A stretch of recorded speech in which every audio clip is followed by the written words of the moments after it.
Assalamualaikum warahmatullahi wabarakatuh. Kepada yang terhormat Bapak Ibu dosen penguji UKIN, uji kinerja PPG. Perkenalkan, saya Edi Siswanto, mahasiswa PPG Darjab, mata pelajaran Akidah Akhlak, batch 4 tahun 2025 di LPTK IAIN Manado dengan NIM 253-27100. Pada hari ini saya akan melaksanakan praktek pembelajaran dalam rangka penilaian uji kinerja di MTS Tarbiyatul Thulab Sumur Cinde Sokotoban kelas 9 dengan materi Qadha dan Qadar Allah Subhanahu wa taala. Terima kasih dan selamat menyaksikan. Wassalamualaikum warahmatullahi wabarakatuh. Assalamualaikum warahmatullahi wabarakatuh. Apa kabar hari ini? Baik, Pak. Sudah sarapan? Sudah. Sehat semua? Sehat. Alhamdulillah. Oke, terima kasih. Sebelum kita mulai pembelajaran hari ini, saya ingin kita biar berjalan dengan lancar pembelajaran hari ini. Tolong untuk ketua kelas ya dipimpin untuk berdoa. Berdoa mulai. Bismillahirrahmanirrahim. Allahumma nawwir qulubana binuril ma'rifah wal ilmi wa sirwal imani wal islami wal ihsan. Amin ya rabbal alamin. Terima kasih. Semoga dengan berdoa pembelajaran ini bisa lancar dan menjadikan ilmu yang manfaat barokah. Ya, sebelum kita mulai pelajaran, saya ingin mengabsen kehadiran kalian semua. Yang pertama, Abimanyu. Absen kedua, Ahmad Mukid Abdurrahman. Yang ketiga, Ayu Ditra.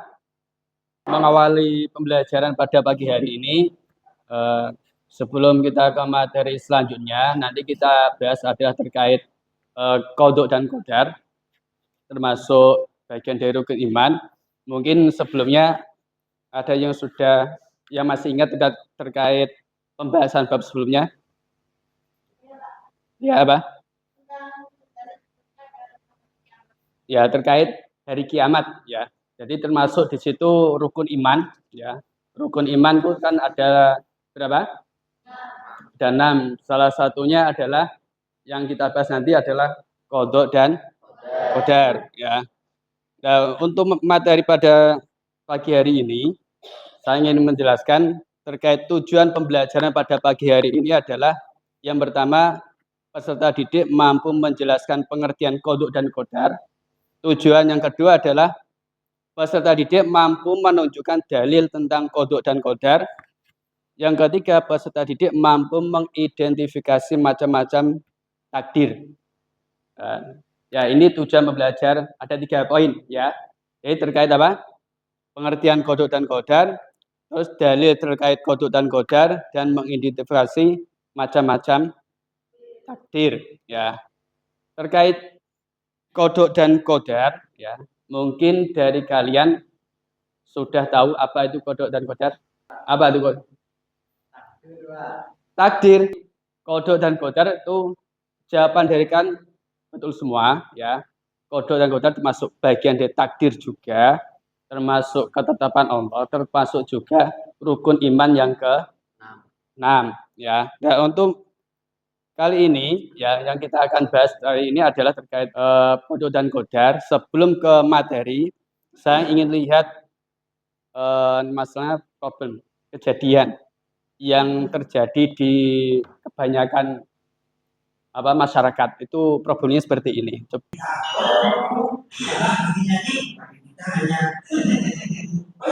Ngapain abang di sini? Lagi pesen martabak, serius? Bukannya di sini hanya jualan kopi ya?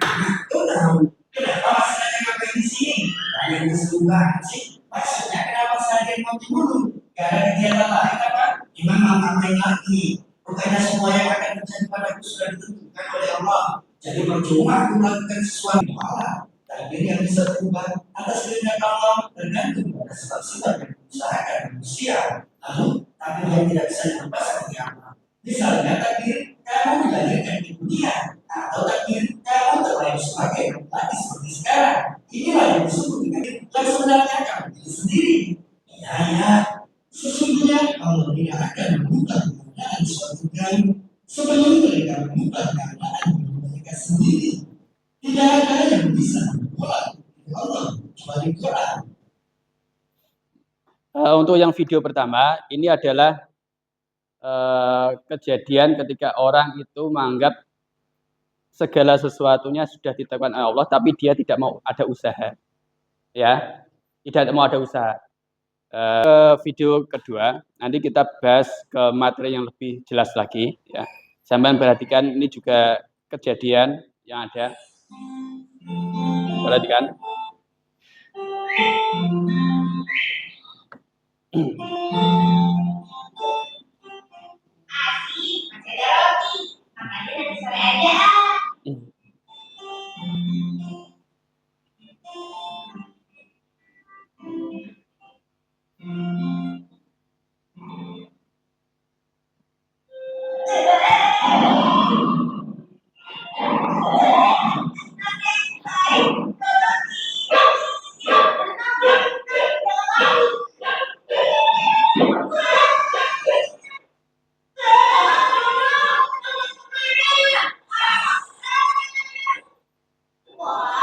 Allah telah menentukan maka siapapun tidak bisa memperpanjang atau memperpendek umur hidupnya di dunia.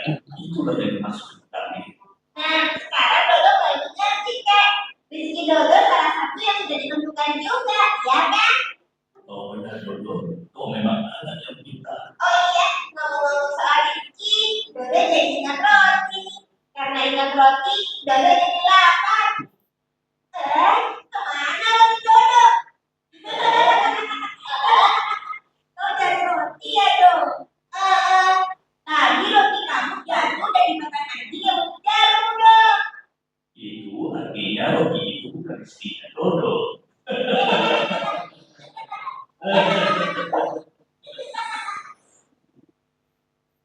Oke, untuk dua video ini kan ada dua kejadian, ya. Dua kejadian. Yang pertama, video pertama terkait orang yang sukanya ngopi, tapi ingin kaya. Iya, betul. Oke. Ngopi, tapi pengen kaya. Nah, otomatis konsep takdir dia belum memahami. Padahal konsep takdir itu kan ada yang bisa dirubah, ada yang tidak bisa dirubah.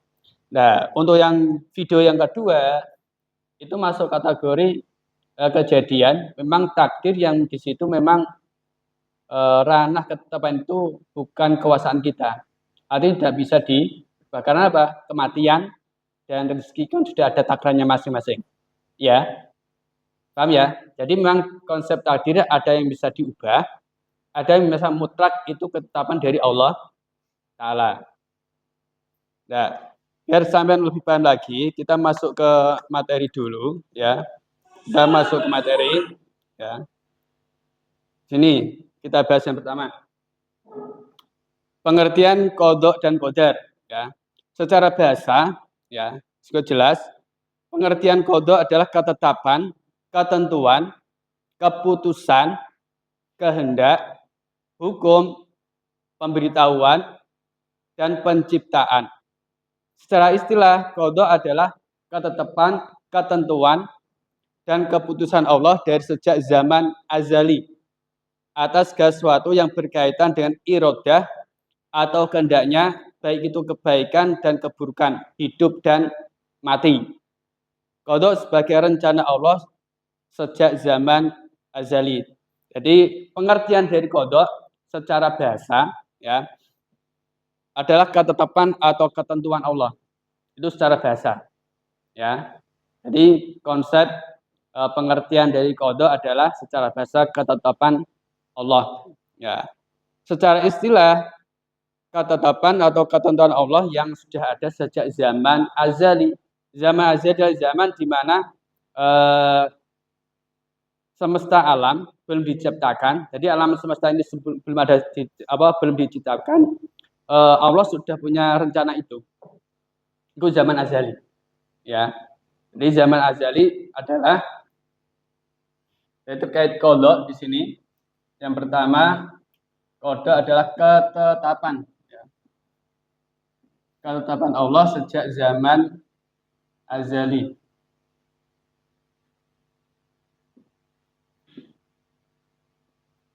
Ya.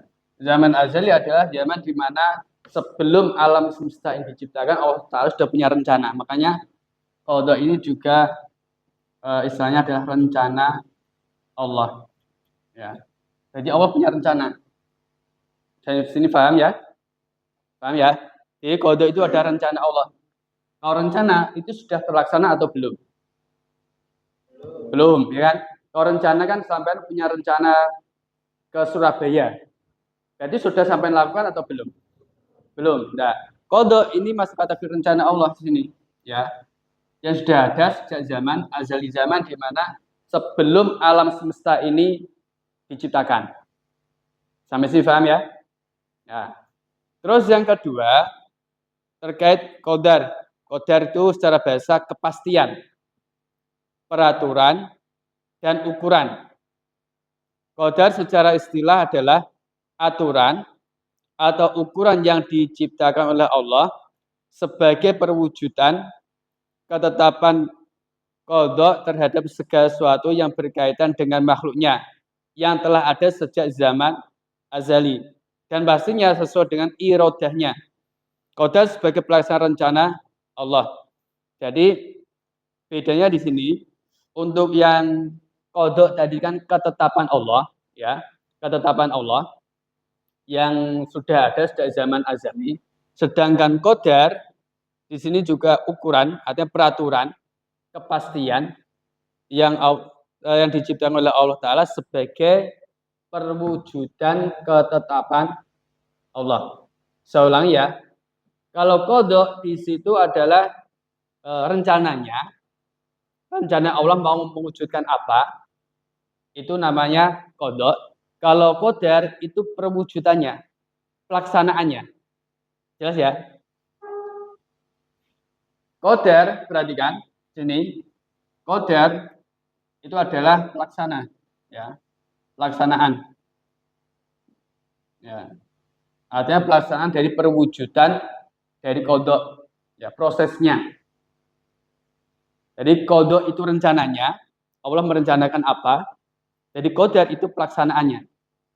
Nah, sampai misalnya tadi saya contohkan mau ke Surabaya, punya rencana mau ke Surabaya, kan belum terjadi kan? Ya, itu qada. Kalau ketika prosesnya sampai sudah naik kendaraan menuju ke Surabaya, itu pelaksanaannya, perwujudannya, bagian prosesnya itu disebut qadarnya.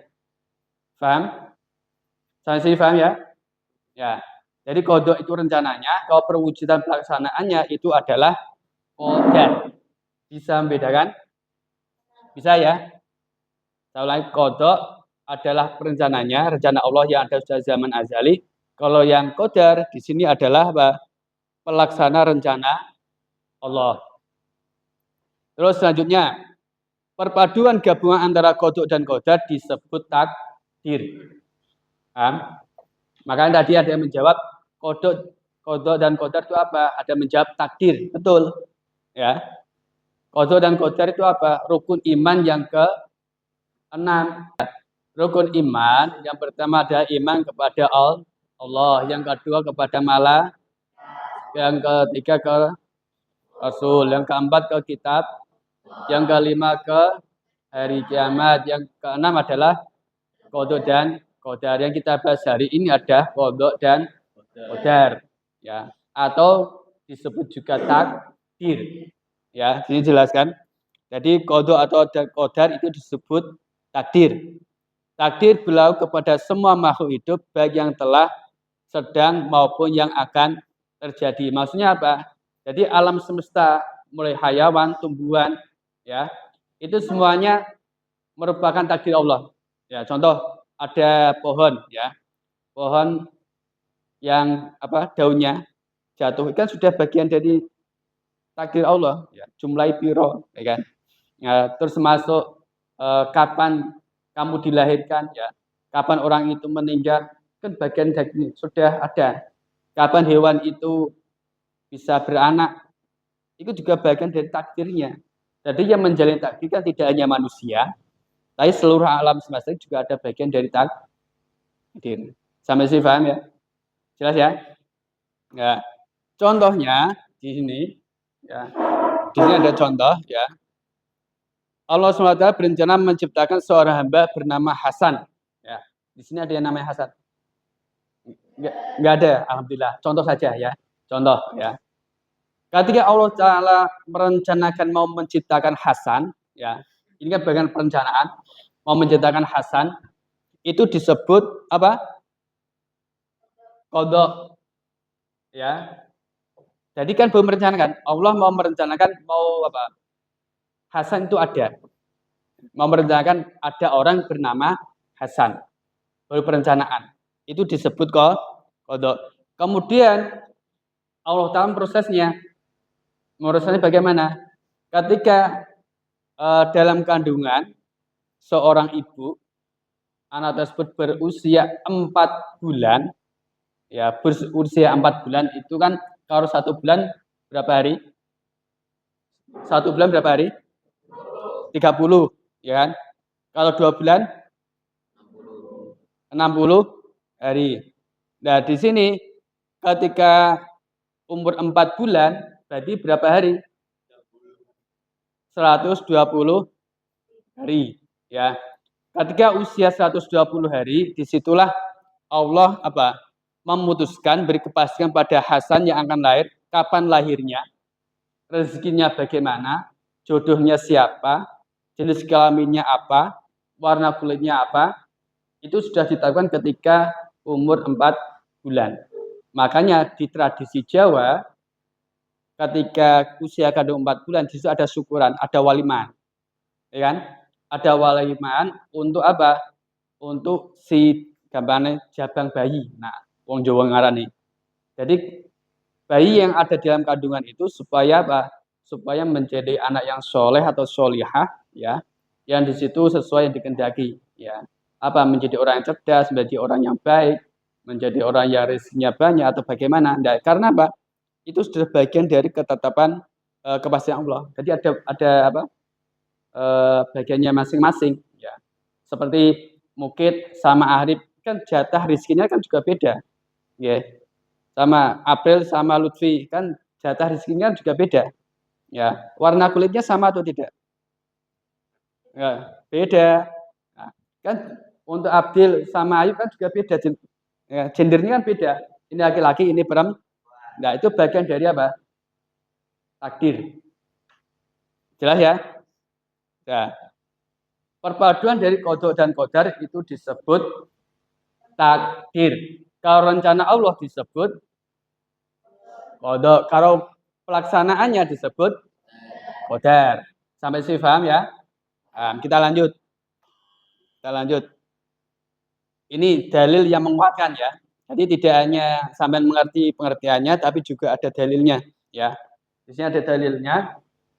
Berarti kan dalil tentang qadha dan qadar di sini dalam Quran surat Ar-Ra'd itu kita dibaca bersama-sama ya untuk artinya.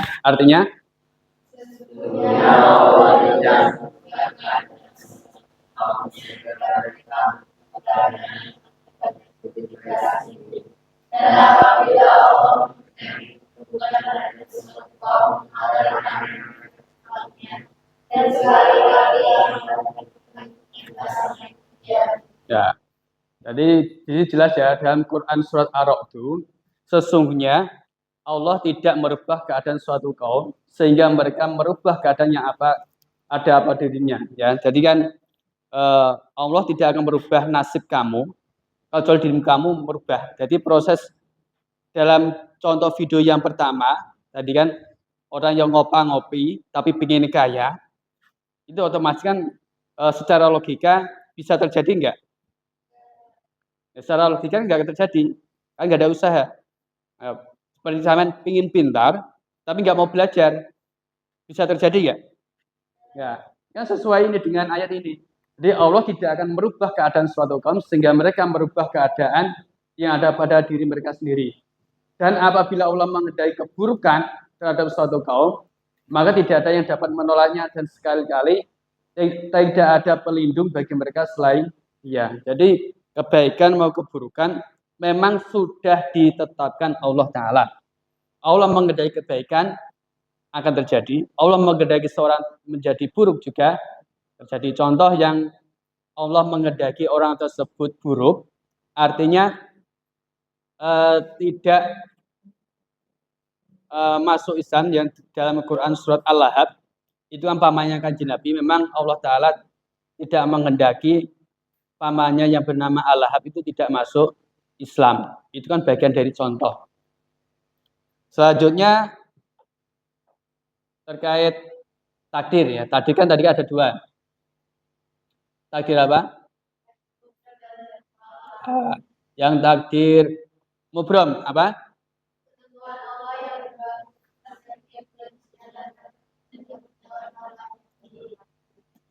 Takdir mu'alak.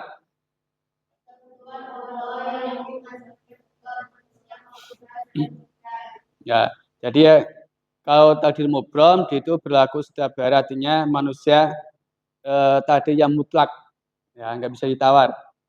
Ya, itu tuh yang takdir mubrom. Jadi di sini jelas takdir mubrom itu sifatnya paten. Ya, contohnya kan tadi seperti apa? Kematian. Itu masuk kategori takdir apa? Takdir mubrom. Terus rezeki masuk kategori takdir. Kemudian jodoh takdir mubrom. Terus kita ingin menjadi dosen bahasa Arab, maka untuk mencapai cita-cita ia belajar dengan tekun. Nah, jadi kan untuk mencari menjadi seorang dosen, cita-citanya berarti ada usaha, ya sekolah, yang golek ilmu, ya, artinya belajar. Ya, sama juga ketika mau kaya, ya juga bekerja. Ya, itu bagian dari usaha. Terus, jadi untuk yang takdir tadi kan ada dua, takdir mubrom sama takdir mu'alak. Artinya takdir yang bisa dirubah, ada yang tidak bisa dirubah. Kelompok, ya nanti dibagi, ya ini dibagi 4 kelompok. Jadi satu kelompok nanti saya kasih soal untuk mengerjakan. Kemudian setelah selesai nanti dipresentasikannya. Sampai sih paham untuk aturannya? Paham ya? Kita bagi dulu. Kelompok pertama ya. Ini. Jadi kelompok kedua. Kalau ada yang kurang paham bisa ditanyakan. Jangan lupa dikasih nama kelompoknya. Anggotanya siapa, nama kelompoknya siapa ditulis ya.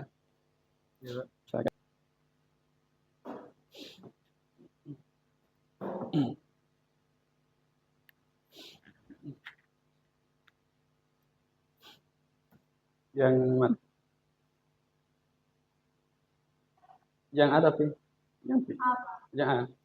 Ya ini kan pilih salah satu dari contoh ini. Contoh dari apa? Soal yang pertama, jadi kan mengumpulkan mana yang takdir mubrom, mana yang takdir mu'alak. Sampai lebih contohnya apa, nanti kasih penjelasan. Selesai? Selesai semua tugasnya? Sudah.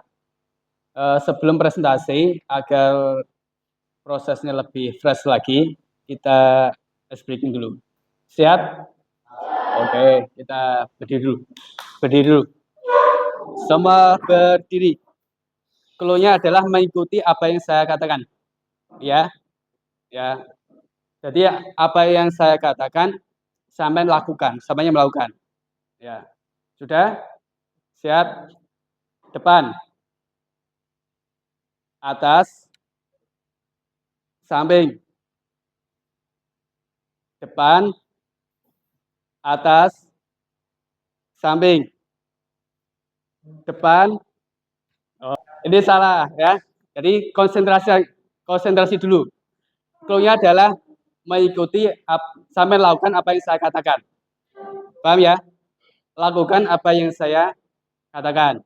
Saya ulangi. Depan, atas, samping. Depan, atas, samping. depan, samping, atas. Tepuk tangan. Jadi untuk presentasi pertama tadi kan sudah selesai dikerjakan. Untuk LKPD-nya saya ingin yang dimulai dari kelompok Putri dulu ya. Assalamualaikum warahmatullahi wabarakatuh. Waalaikumsalam. Kami dari kelompok 2 akan mempresentasikan hasil kerja kelompok kami. Pertanyaannya, pilih satu contoh takdir mubham, lalu jelaskan mengapa hal tersebut termasuk ketetapan Allah yang mutlak. Jawabannya, tanggal kematian termasuk takdir mubham karena merupakan ketetapan Allah Subhanahu wa Ta'ala yang bersifat mutlak dan tidak dapat diubah oleh usaha manusia. Waktu kematian sepenuhnya berada dalam kehendak Allah Subhanahu wa Ta'ala. Pertanyaan yang B. Pilih satu contoh takdir mu'alak. Lalu jelaskan hubungan antara usaha manusia dan ketentuan Allah. Jawabannya, juara kelas termasuk takdir mu'alak karena sangat berkaitan dengan usaha manusia, seperti belajar dengan bersungguh-sungguh, disiplin, dan berdoa. Hasil akhir tetap ditentukan oleh Allah Subhanahu wa Ta'ala. Sekian, terima kasih dari kelompok 2. Assalamualaikum warahmatullahi wabarakatuh. Waalaikumsalam warahmatullahi wabarakatuh. Terima kasih. Terima kasih setelah presentasi tadi ya. Mohon untuk hasil dari LKPD-nya dikumpulkan. Terima kasih. Jadi takdir mubham adalah takdir yang memang ketetapan Allah yang tidak bisa berubah. Takdir mu'alak adalah takdir yang masih bisa artinya ada usaha yang di situ bisa merubah keadaan suatu kaum. Untuk selanjutnya ini ada asesmen. Ya, sebelum ke asesmen ya, nanti ini dikerjakan masing-masing untuk individu. Tadi kan tugas kelompok, sekarang tugas individu. Ya.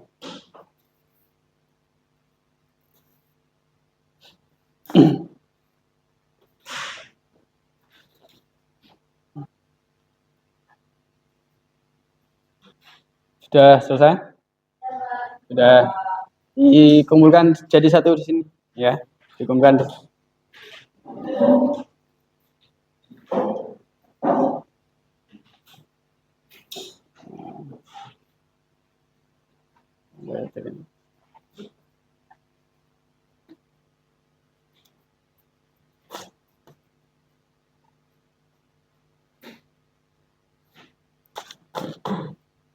Terima kasih ya untuk materi kali ini.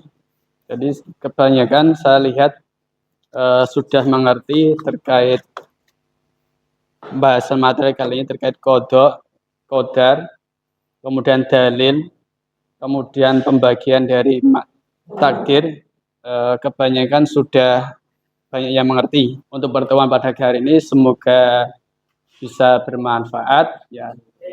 Nanti bisa dilanjut untuk pertemuan berikutnya. Semoga apa yang saya sampaikan pada kegiatan hari ini bisa dipahami, bisa dimengerti semuanya. Penutup, ketua kelas memimpin untuk berdoanya. Mulai.